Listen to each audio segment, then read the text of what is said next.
네, 2021년 7월 13일 이정훈입니다. 오늘은 제가 소설을 하나 써보겠습니다. 소설이라고 분명히 밝히고 설명을 드리겠습니다. 코로나 빙자한 문재인의 위기 모면 시나리오, 이런 것 같습니다. 델타 변이 핑계로 이상한 계엄 상태를 만들자. 제 촉입니다. 보도에 따르면 최근 일주일간 신규로 코로나 확진자가 된 사람 중 10건 중에서 7건, 70%가 델타 변이는 기존 바이러스보다도 전파력이 2.4배, 3배 가까이 더 강하다고 하죠. 7월 13일자 중앙방역대책본부 자료에 따르면 7월 4일부터 7월 10일까지 일주일간 4개 변이에 감염된 확진자는 국내에서 536명이었는데 그 중에 알파 변이는 영국에서 시작된 거죠. 코로나는 중국에서 시작됐고, 그 다음에 첫 번째 변이는 알파는 영국 변이에 걸린 사람들은 162명. 베타 변이는 남아공에서 시작됐습니다. 한 명도 없습니다. 그 다음에 알파, 베타, 감마죠. 감마 변이 브라질에서 유래가 됐죠. 한 명도 없습니다. 델타 변이 인도에서 시작됐죠. 374명으로 69.8%. 알파 변이가 30.2%. 네, 압도적으로 델타 변이가 많습니다. 지난주에서는 델타 변이 검출률이 9.9였는데 이번 주에는 23.3%로 급상승하고 있습니다. 그래서 이상원 방대본 역학조사 분석 단장은 아직 델타 변이가 여러 변이 중에서 가장 우세한, 우리도 이렇게 섞어 놓으면 가장 1등이 나오게 되지 않습니까? 아직 우점화 경향까지는 아니지만 우점화될 가능성이 높다, 이렇게 전망을 하고 있습니다. 근데 이런 보도가 있습니다. 알파, 베타, 감마, 델타, 그 다음에 람다인가요? 람다 변이도 나왔답니다. 페루에서. 현재 29개국으로 퍼지고 있습니다. 아직 우리한테는 안 왔죠. 저는 문재인 대통령이 요즘 아주 골치가 아플 거라고 생각합니다. 지금 온갖 것을 다 떠들쳐내가지고 윤석열을 공격하지만 윤석열 지지율이 안 떨어집니다. 기자로서 쭉 봤을 때 이게 앵커링 효과라 그러겠죠. 앵커링 이펙트. 뭐냐, 이미 윤석열에 대한 지지층이 굳어져가지고 온갖 공격에도 불구하고 지지율이 안 빠지는 겁니다. 과거에 김대중 씨가 이런 현상을 보였었죠. 호남 지지율, 콘크리트 지지율이 있어서 늘지도 줄지도 않지만 절대 안 변했었죠. 이런 상태로 가게 되면 여러 가지 정치공학이 동원되겠지만 윤석열 씨를 비롯한 야권에서 정권 교체할 가능성은 매우 높습니다. 제 기자의 감각으로서는 굉장히 높다고 봅니다. 정권 교체가 이루어지면 윤석열 씨가 되든 다른 사람이 되든 야권이 집권하면 또다시 적폐청산을 할 수밖에 없을 겁니다. 왜? 지금 야권을 지지하는 사람들이 문정권의 적폐에 대해서 굉장히 분노하고 있기 때문에 정치는 국민의 요구를 수용하는 거니까 할 수밖에 없다고 보입니다. 그 중에 특히 문제가 되는 게 월성 1호기 조기 폐쇄 수치 조작해서 했죠. 왜 했습니까? 누구 때문에 했습니까? 김학의 씨 출금을 불법으로 막은 거 누구 때문에 했습니까? 이광철이? 백운규 때문에 월성 결핵했나요? 아니죠. 그 위로 올라가면 누굽니까? 네. 대통령입니다. 문재인 대통령도 이걸 알죠. 알기 때문에 이렇게 막으려고 검찰하고 싸워온 거 아닙니까? 그분도 감옥 가기 싫겠죠. 이미 전임자를 감옥에 보내서 징역 22년형을 맞게 했으니 본인도 끔찍할 거 아닙니까? 꿈에 나타나지 않을까요? 그 가기 싫을 거고, 윤석열은 자꾸 지지율이 빠지지 않고, 또 지금 경제를 살려야만 코로나 때문에 2년 동안 국내 경기가 죽었잖아요. 경제를 살려야 내년 3월 대선에서 뭐가 좀 있는데 이게 4차 유행으로 막혀버렸으니 골치가 아플 겁니다. 근데 외교도 만만치 않습니다. 북한 문제가 아니라 일본과의 문제가 제가 봤을 때는 상당히 내가 대통령이라면 좀 그렇겠다 생각이 드는데, 7월 23일 이번 주 말고 다음 주 주말이죠. 도쿄올림픽이 개막합니다. 무관중으로 한다고 좀 보도를 봤는데 맞는지 안 맞는지 확인까지는 안 했습니다. 근데 여기에 아무리 일본하고 싸워도 그렇지 이웃나라 행사에, 세계적인 행사에 우리 국가 원수가 가지 않는 것도 참 그것도 볼썽사나운 일이죠. 근데 문재인 씨가 지금까지 반일 운동의 기수였잖아요. 당신 부인은 그렇게 일본 다도를 즐기고 일본 부산에 있는 총영사관에서 주최하는 그런 거예요. 당신의 딸은 일본의 국사관 대학을 보내놓고 겉으로는 반일운동 그렇게 윤미향 통해서 빽빽거렸잖아요. 그랬으니 그 다음에 징용공 문제도 재판도 저렇게 해버렸지. 그럼 일본이 지금 박대할 게 뻔하단 말이에요. 그래서 지금 일본 가기 전에 일본이 좀 고개를 숙여라 그러는데 일본이 숙이나요? 안 숙이니까 안 가고 싶겠죠. 가면 또 망신당하는데. 근데 도쿄올림픽 개막식에 어쨌든 서방권에서는 다 축하를 한다고 미국에서는 영부인이 오겠다 그랬어요. 질 바이든 여사가. 영부인이 오는데 바로 이웃나라 국가원수가 안 가는 것도 참 반일 감정에 충실하면 그게 맞지만 그래도 우호국가인데 참 말이 아니죠. 천안함 깨졌을 때 이명박 대통령도 상하이 엑스포에 가서 후진타오 중국 주석을 만났었습니다. 그런 체면도 있는 건데 지금 일본도 뭐 코로나 변이 바이러스로 애를 먹고 있지만 그래도 도쿄올림픽을 하겠다는 거 아닙니까? 근데 우리 문재인 대통령이 어떤 사람입니까? 대단히 용감한 분이죠. 네. 코로나 창궐한 상태에서 백신 딱 맞고 미국 가서 바이든 미국 대통령 만나고 그 다음에 마스크 딱 보고 영국이 코로나 창궐했을 때 G7 정상회의에 참석하셨잖아요. 마스크 딱 벗고.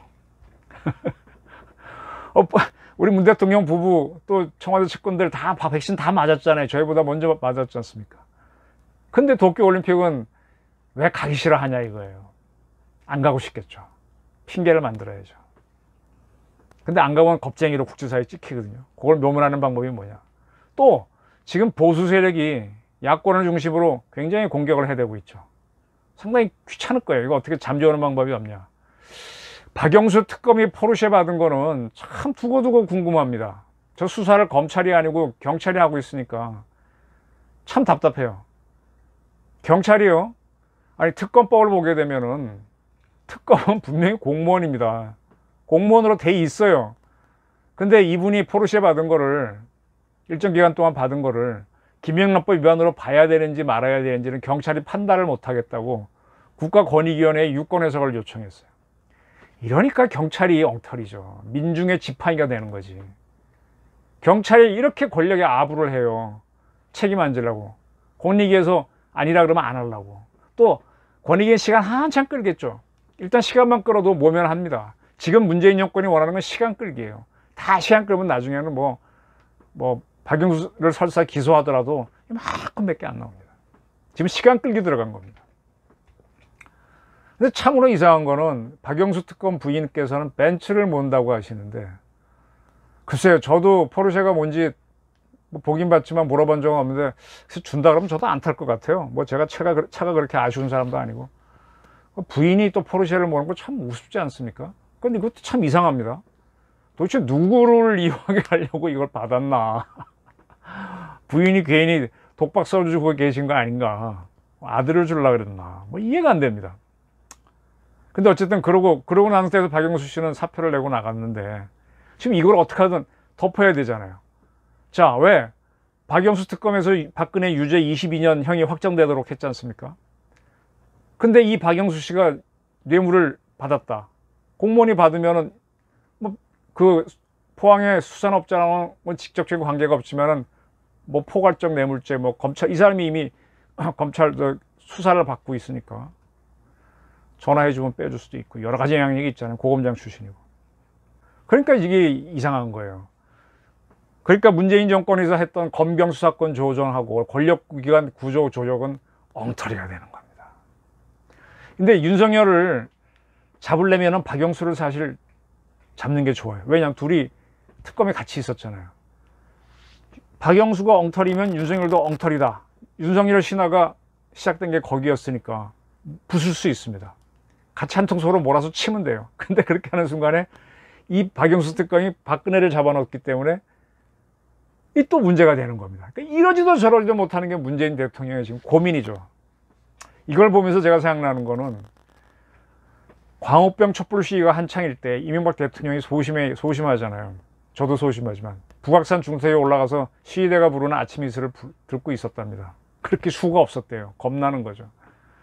참 그럴 때는 청와대에 있기 싫을 겁니다. 대통령이 뭐고 그냥 저기 어디 그냥 보통 사람으로 가고 싶을 거예요. 대통령이 이렇게 자신이 없으면 대통령은 우리는 대통령을 뽑은 건 너 대통령 우리 국민 보호해. 우리가 봉급 주잖아. 모든 혜택 다 주잖아. 경호도 해주잖아. 근데 거꾸로 대통령이 나를 보호해. 이렇게 가는 순간부터는 공화국이 아닙니다. 이건 군주국가가 되는 겁니다. 지금 문재인을 보호하라. 대통령이 겁을 먹고 있으니까. 그리고 여당에서는 대통령을 보호해야 되겠죠. 그리고 대선 국면에 전환을 만들어야 되겠죠. 일단은 박영수 씨 시간 수사하는 거에 권익위 유권해서 하면서 시간 끌고, 또 지금 2주 동안 청와대 폐쇄해갖고 기자실 폐쇄해서 시간 끌고 이렇게 지나가는 게 방법이 되죠. 그래서 이런저런 걸 보면서 음모론 좋아하는 사람이라면은 이런 시나리오를 쓸 것 같다는 겁니다. 그게 제가 아까 제목으로 말씀드린 제가 소설로 쓰는 가상 시나리오입니다. 틀릴 수도 있지만 어차피 수라고 하는 거는 발표하기 전에는 다 머릿속에서 왔다 갔다 하는 걸 읽어내는 거잖아요. 바둑 둘 때 이 사람이 이렇게 떴을 때 이런 수겠구나 내가 읽어내서 나도 응수를 하는 거잖아요.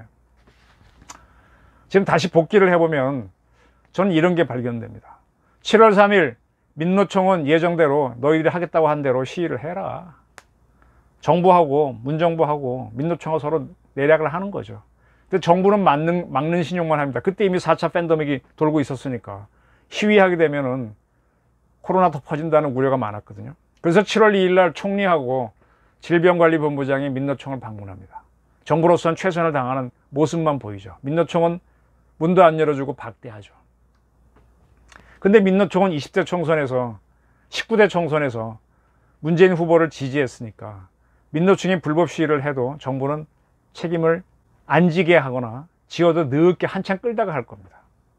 이건 아까 박영수 수사를 늦게 하거나 2주간 청와대 폐쇄, 기자실 폐쇄해서 대통령을 보호하거나 그런 거 비슷한 겁니다. 이 정도는 저 정도 기재한 사람은 금방 감 잡습니다. 물론 제가 하는 말은 시나리오입니다. 자, 민노총이 광화문 이렇게 노렸는데 종로 2, 3가에서 했지 않습니까? 그걸 경찰이 못 막을 것 같아요. 1987년의 6월 사태 시위, 저도 현장에 있었습니다. 야, 그때 종로가 막히면 그때 핸드폰도 없을 때인데, 삐삐도 없을 때인데, 종로 막히면 대학생들 알아서 움직여서 을지로, 청계천, 서울역 모여가 시위합니다. 그때마다 경찰 100골당 귀신처럼 따라옵니다. 네.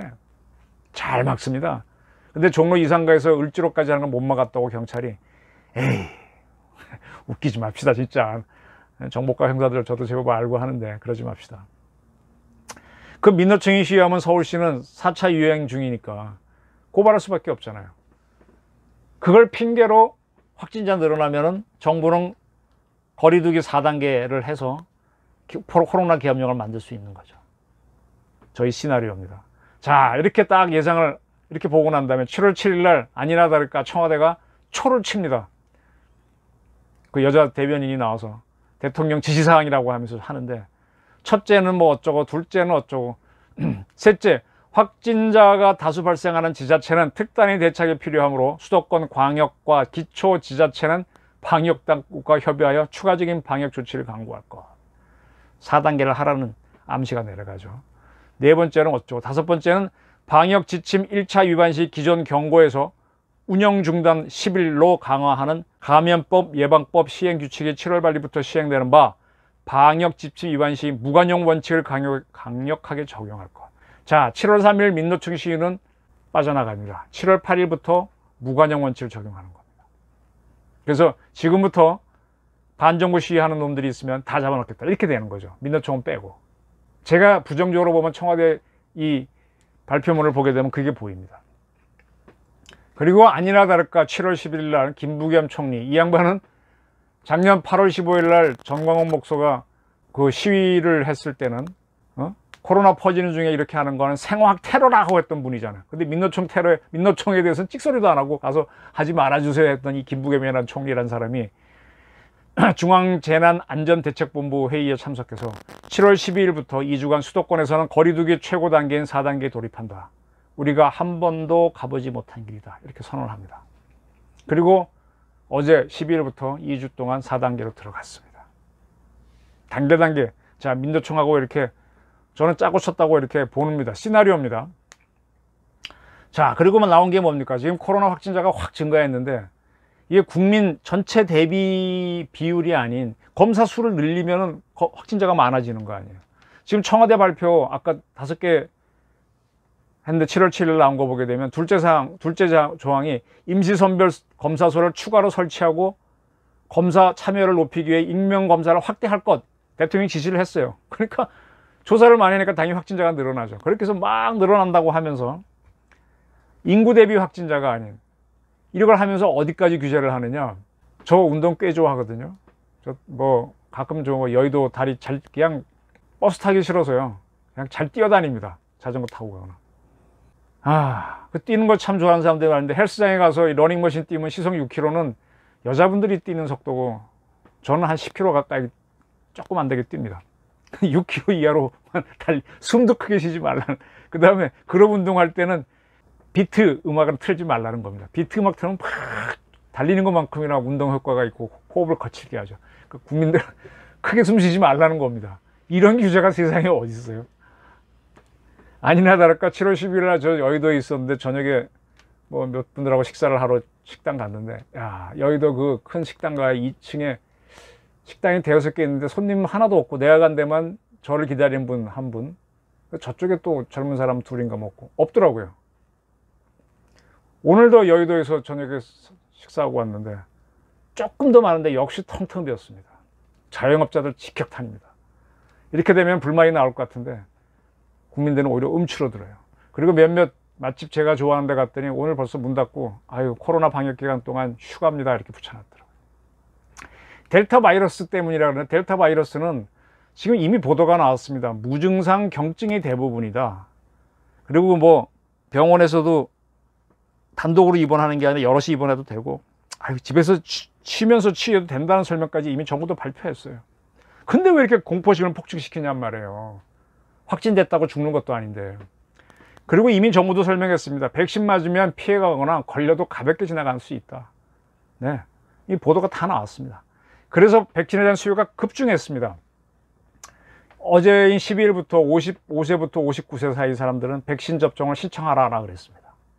4단계 거리두기 4단계 실시한 날. 근데 185만 병이 확보되어 있다는 걸 밝히지 않고 신청하라 그랬어요. 그럼 이렇게 겁나는 시점에서 몰려들죠. 60대 이상 중에도 백신을 일부러 안 맞은 분들보다 100만 명이 넘어요. 그분들도 들어오거든요. 그럼 당연히 다운되지. 그러니까 약이 없다고 하니까 공포심이 더 커진 거네요. 커지지 않습니까? 백신을 마련하지 못한 정부를 비난도 하지만, 이거 백신이 없으면 내가 죽겠구나 해갖고 찍소리도 못하고 음악도 비트 있는 건 안 듣고 달리기도 안 하는 이런 세상이 되는 거죠. 최고의 야권은 어제도 말씀드린 것처럼 청와대 기자실 폐쇄입니다. 아까 말한 대로 문 대통령 부부는 청와대 직원들은 G7 회담 갈 때는 마스크까지 벗고 백신 맞았다고 자랑하면서 간 그런 사람들인데, 뭐가 무서워서 청와대 기자실을 폐쇄를 합니까? 당신들이 걸릴 게 뭐가 있다고. 춘추관에서부터 청와대 본관까지 거리가 얼마입니까? 재보지 않았지만 한 100m는 될 것 같아요. 거듭해서 말씀드리지만 이 코로나는 제 입에서 튀는 비말로 상대방 이 목젖에 붙었을 때 감염이 되는 겁니다. 그러면 식구끼리는 서로 마스크 벗고 있는데 식구끼리는 바로 감염되는 거예요. 젓가락 놓고 같이 먹는데. 사람 입에서 나는 비말이 그렇게 본관까지 날아가나요? 춘추관에서 애취하면 본관에, 아씨 무슨 나비 효과인가? 진짜 짜증나네. 나비가 춤추면 뭐가 무너진다고 하더니만. 그리고 대부분이 마스크 쓰고 있는데, 진짜 위험한 사람들은 출퇴근하느라고 마스크 쓰고 폭작거리는 버스 타고 지하철 타는 그런 국민들입니다. 청와대 가보면 녹지원, 와, 공기 좋고 좋아요.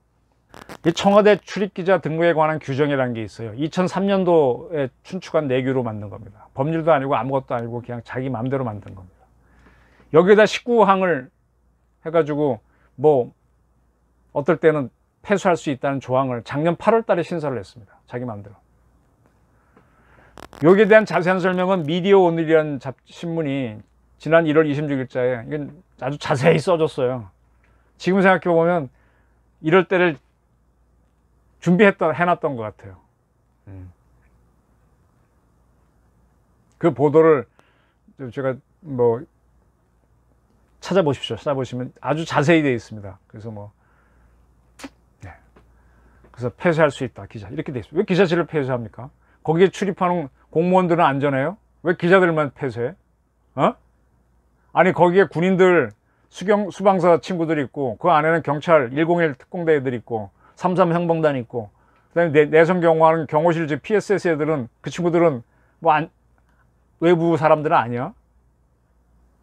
자, 웃깁니다. 왜 기자실만 합니까? 이게 뭐예요? 아유, 나 귀찮다. 떠들지 마, 기자들. 언론 조용해. 저같이 나불나불대는 기자들 보기 싫다는 겁니다. 네. 요것이 뭐와 비슷하냐? 아주 김정은이 하고 하는 짓이 비슷하다 이겁니다. 김정은이가 코로나 터졌을 때 두문불출 숨었지 않습니까? 문재인 대통령도 2주 동안 그거 하겠다는 걸로 저는 보입니다. 그래서 시나리오라고 보입니다. 오랫동안 준비한 김정은이 하는 짓 보고 만든 걸로 보입니다. 이게 민주주의 하는 나라입니까? 북한의 인민은 김정은을 위한, 북한도 공화국이라고 하지만 북한의 인민은 김정은을 위해 존재합니다. 대한민국은 주권은 국민한테 있고 대통령은 그러한 국민의 대표로서 국민을 보호하는 일을 합니다. 그래서 선서를 하는 거예요. 그래서 그렇게 국민을 보호하는 대통령이기 때문에 경호를 해주는 건데, 경호가 대통령이 누리는 권한의 전부로 아는 순간에 그건 군주국가가 되는 겁니다. 엉터리 민주국가가 되는 거죠. 제왕적 대통령으로 가는 겁니다. 경호가 모든 거에 우선일 수가 없어요. 제가 늘 취재하면서 그 전에 한참 독도 문제 시끄러울 때 청와대 친구들 만나면, 야, 우리 T-50 전투기, 그때 고등훈련기, 제가 책을 냈기 때문에 특히 애착이 가는데, 그거 동해 강릉에서 타게 되면 아주 아슬하게 갔다 올 수 있습니다. 그거 타고 독도 한번 타고 돌아오시게 해라. 그러면 T-50 홍보도 되고 대통령 기백도 살리고 좋지 않느냐 그러는데, 경호실 직원들이 혹시 연료 부족하면 위험하다고 그게 반대하는데, 그렇게 하면서 자기가 충성하는 것처럼 하고 뭔가 이렇게 걸러내면서 자기 권한인 줄 알아요. 경호가 그렇게 오만을 떨더라고요. 경호하고 의전이 아주, 뭐 옛날에도 내시들이 제일 설쳤지만은 문제입니다. 이게 경호가 대통령이 최고라고 하는 순간에 이거 군주국가 되는 겁니다. 자, 트럼프 대통령 코로나 걸렸죠. 그때 백악관 기자실 폐쇄했습니까? 본인 스스로 폐쇄했지. G7 회의 가졌던 영국 총리, 머리 헝클어진 양반, 그 양반도 코로나 걸렸었죠. 그때 영국 나우닝가 1번지 기자실 폐쇄했다는 보도 있었나요? 지금 대한민국 청와대 누구 코로나 걸렸다고 했습니까? 근데 왜 선제적으로 2주 동안 폐쇄합니까? 물론 대한민국에서도 여러 기자들이 확진자로 나온 적이 있습니다. 그때마다 그 기자가 출입하는 기자실은 폐쇄한 적이 있어요. 근데 이렇게 선제적으로 폐쇄한 경우는 없습니다. 그리고 더군다나 제가 답답한 거는, 지금 질병관리본부에 가면 많은 기자들이 코로나 취재하려고 몰려 있습니다. 거기가 더 위험하지. 거기엔 녹지도 없고 다닥다닥 붙어 있고. 국회에 가보십시오. 젊은 기자들 막 쭈그리고 앉아서 막 땀 뻘뻘 흘리고 쓰고 있습니다. 거기가 더 위험하지. 거기는 다 냅두고 청와대 기자실만 왜 폐쇄하냐 이거예요. 확진자 나온 것도 아닌데. 선제적인 조치라고. 무슨 운영 규정인가를 작년 8월에 바꿔가지고 또 그걸 열심히 홍보해주는 미디어 오늘이라는 신문을 또 모으고. 정말 웃기는 나라입니다. 웃기는 언론입니다. 그렇게 걱정이 되면 지금 마스크 쓰고 버스 타고 다니고 지하철 타고 다니는 국민은 어쩌라고요. 저는 그게 싫어서 저는 걸어 다니고 뛰어다니고 자전거 타고 달립니다. 저 같은 사람은 어떻게 하라고. 청와대가 제 대통령이 우선인가? 이게 군주국가예요? 7월 13일 오늘 국회에 권덕칠 보건복지부 장관이 출석했습니다. 코로나19 백신 언제 오느냐 질문 나오니까 3분기 9월까지 3,600만 명이 접종하도록 충분히 확보하겠다, 이런 소리 했습니다. 그러면 7월 12일부터 55세, 59세 신청받지 말든지 늦춰서 하든지 왜 이렇게 사람들 겁주는 행동을 하냐 이거예요. 이런 지경인데도, 국민들은 불만이 많은데도 집단 행동했다가 코로나 걸릴까 봐 조용히 있습니다. 제가 이렇게 취재를 해보니까요, 깔아앉는 배에서 선장한테 너 배 잘못 몰았어 따지는 사람은 없더라고요. 망하는 기업에서 노조는 목소리가 안 커요. 근데 잘 되는 기업에서는 노조가, 잘 되는 기업들은 경영자가 잘한 건데 거기서는 노조가 더 방방 뜨더라고요. 그리고 이렇게 망하는 집안서 보게 되면 가장한테 대드는 사람들이 많더라고요. 좀 뭐가 좀 잘못됐어요. 자, 이렇게 2주를 지나고 나면은 7월 26일입니다. 12일부터 14일이 지나면 26일. 그럼 월요일인데 도쿄올림픽은 이미 개막했죠. 아이고, 우리 문 대통령 코로나 핑계로 국내 사정이 엄중해서 청와대가 이런 기자실까지 폐쇄한 상태라서 올림픽 못 가서 양해해라, 빠져나갈 수 있죠. 그리고 지금 한참 박영수 씨 문제 나오고 문재인 비리 나오고 지금 월성 원전 기소하니 뭐하니 뭐 기막이 터져 나오는 거 싹 언론들이 보도 안 함으로 인해 갖고 국민들은 불만을 폭발하지 않을 수 있죠. 경제가 나빠진 것도 넘어갈 수 있죠. 코로나 창궐한 것도 피해갈 수도 있죠. 그리고 2주 후 지나서 아이고 지났으니까 알아서 하시오. 그때는 또 한 번 김 빠지면 못합니다. 맥주 비슷해서 김 빠지고 나면 잘 안 되더라고요. 저는 문재인 대통령을 보면서 쭉 4년간 이렇게 보면서 참 실력은 없는 사람인데 운은 진짜 좋다. 러일 전쟁 때 해전승 승리한 쓰시마 해전 승리한 도고 헤이아츠로가 운장이라 그러잖아요. 운장이 최고고 그다음에 지장, 덕장, 용장 그러는데 용장 사실 무능한 사람인데 운 좋은 경우가 덜어 있죠. 해수부 공무원이 북한에 가서 피격되고 피살됐는데도 언거주춤 넘어가잖아요. 김여정이가 전화로 불러줬다고 하는 그런 통신문 그걸 무슨 대통령 어명처럼 받아들고 와서는 사과했습니다. 근데 그것도 4개나 서로 다른 버전 갖고 와서 보고하고 국민한테 하고 언거주춤 국민 보호를 하지 않은 책임을 슬쩍 넘어가는 게 문재인 정권이에요. 그래서 넘어갔어요. 근데 모든 걸 다 운으로 할 수 있을까요? 그렇게는 안 되는 것 같습니다. 8월이 이제 될 겁니다. 26일이 지나면 굉장히 더운 시절이 올 텐데 어떤 일이 날지 아무도 모릅니다. 그리고 친노의 대명사인 김경수 씨가 지금 조만간 선고가 있죠. 어떤 결과가 나올지 모르겠습니다. 요리조리 요리조리 묘문에 가는 게 문재인 대통령인데 글쎄 좀 국민 앞에 나서서 이럴 때 나를 따르라 follow me 미국 보병학교 가면 동상 딱 써있고 내 뒤를 따르라 우리 한국도 그렇고 리더가 그래야 되잖아요. 용장지휘한 무약졸이잖아요. 제가 기자를 하면서 옛날에 이제 부장이 중심이었는데 부장이 대단하면 기자들도 대단하고요. 부장이 용렬하면은 아무리 유능한 기자도 힘을 쓰질 못해요. 대한민국은 지금 굉장히 쟁쟁한 사람들은 많은데 리더가 문제야. 기업에도 기업 리더 문제였고 군, 경찰, 국정원, 그다음에 대통령 이런 사람들의 리더십 문제입니다. 그게 실력 딸리니까 내가 대장이야, 내가 인사권 갖고 이젠 제왕적으로 가는 겁니다. 그리고 나를 보호하라 이러는 거예요. 엉터리죠.